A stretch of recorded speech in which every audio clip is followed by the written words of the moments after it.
എടോ CPM കാരാ, നിന്റെ PM Shri ചവറ്റുകുട്ടയിലിടുമെന്ന് പ്രഖ്യാപിച്ച വേങ്ങരയിലെ സ്ഥാനാർത്ഥി വലിയ ഭൂരിപക്ഷത്തിന് ജയിച്ച് സംസ്ഥാന മന്ത്രിസഭയിലെ മന്ത്രിയാണ്, കൗൺസിൽ ഓഫ് മിനിസ്റ്റേഴ്സിൽ ഒരാളാണ്. നിങ്ങൾ ആ ഒപ്പിട്ട കടലാസ് കീറിയ അറബിക്കടലിലോ ചവറ്റുകൊട്ടയിലോ ഇനി ബംഗാൾ ഉൾക്കടലിലോ നിക്ഷേപിക്കാനുള്ള തടസ്സം എന്താണ്? നിങ്ങൾ എനിക്ക് വോട്ട് തന്നു ജയിപ്പിച്ചാൽ, ഈ സർക്കാർ അധികാരത്തിൽ വന്നാൽ ഗാന്ധിജിയെ തള്ളിപ്പറയുന്ന, നെഹ്റുവിനെ താഴെ ഇറക്കുന്ന ആ പാഠപുസ്തകങ്ങളിലേക്ക് നെഹ്റു കയറി വരും, ഗാന്ധിജി കയറി വരും. CPM-കാരാ, RSS-ഉം നിങ്ങളും തമ്മിൽ ഡീലുണ്ടാക്കിയ PM ശ്രീ എന്ന പദ്ധതി വലിച്ചു ചവറ്റുകൊട്ടയിലേക്ക് ഞങ്ങൾ എറിയും. അറബിക്കടലിൽ മുസല്ലയിട്ട് നിസ്കരിച്ചാലും RSS-ഉമായിട്ട് ഞങ്ങൾ സന്ധി ചെയ്യില്ല എന്ന് പ്രഖ്യാപിച്ച നേതാവിന്റെ അണികൾ RSS ആരുടെ ഈ NEP-യുടെ അടിയിൽ ആ താമ്രപത്രത്തിൽ ഒപ്പിടാൻ പോവാണെന്ന് പറഞ്ഞാൽ പിന്നെ എന്ത് പൊളിറ്റിക്സ് ആണ് നിങ്ങൾക്ക് മുമ്പോട്ട് വെക്കാനുള്ളത്?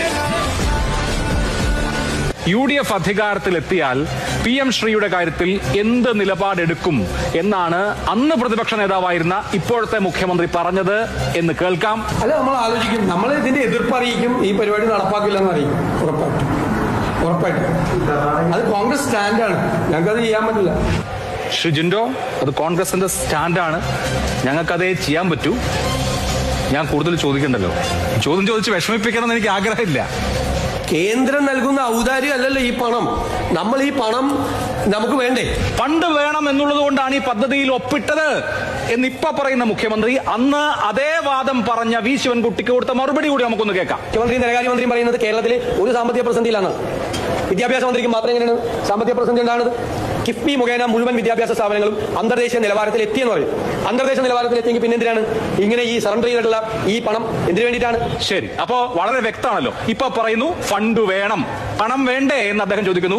അദ്ദേഹം 6 മാസം മുമ്പ് ചോദിച്ചെന്താ, സറണ്ടർ ചെയ്തിട്ട് എന്തിനാ നിങ്ങൾ പണം വാങ്ങുന്നത്? എല്ലാം അന്താരാഷ്ട്ര നിലവാരത്തിലല്ലേ, പിന്നെ സറണ്ടർ ചെയ്തിട്ട് എന്തിന് പണം വാങ്ങണം എന്നാണ്. അപ്പൊ അന്ന് ചോദിച്ചു എന്തിന് പണം വേണമെന്ന്, ഇന്ന് പറയുന്നു പണം അനിവാര്യമാണ് എന്നുള്ളത്. കേൾക്കുന്ന ആളുകൾക്ക് മനസ്സിലാവും, ഒരുപാട് വ്യാഖ്യാനത്തിന് അടിസ്ഥാനത്തിൽ mother of all U turns എന്ന് നമുക്ക് ഇതിനെ പറയാം. Mother of all U turns അന്ന് പറഞ്ഞത് നേരെ നിങ്ങൾ തിരിച്ചു വെക്കാണ്. കമ്മിറ്റഡ് ആയി പോയില്ലെന്ന് PK കുഞ്ഞാലിക്കുട്ടി പറയുന്നത് കേരളം കേൾക്കാണ്. അന്ന് അവർ പറഞ്ഞത് തിരുത്തി പറയുന്നെങ്കിൽ നിങ്ങൾ അതിനേക്കാൾ വലിയ യു ടേൺ നടത്തുകയാണ്. ശശി ഭൂമിരാൻ, സീതാറാം യെച്ചൂരി ഉണ്ടായിരുന്നെങ്കിൽ ഈ നിലപാട് എടുക്കുമായിരുന്നോ എന്ന് ചോദിച്ചു. അപ്പോ അതേ ചോദ്യം അവരോടും പ്രസക്തമായി ചോദിക്കേണ്ടതുണ്ട്. രാഹുൽ ഗാന്ധി ഇല്ലേ, രാഹുൽ ഗാന്ധി ഈ നിലപാട് എടുക്കുന്ന ആളാണോ? കോൺഗ്രസിന്റെ ദേശീയ നേതൃത്വം ഈ നിലപാടിന് കൂട്ടുനിൽക്കുന്ന ദേശീയ നേതൃത്വമാണോ എന്ന ചോദ്യം സംഗതമാണ്.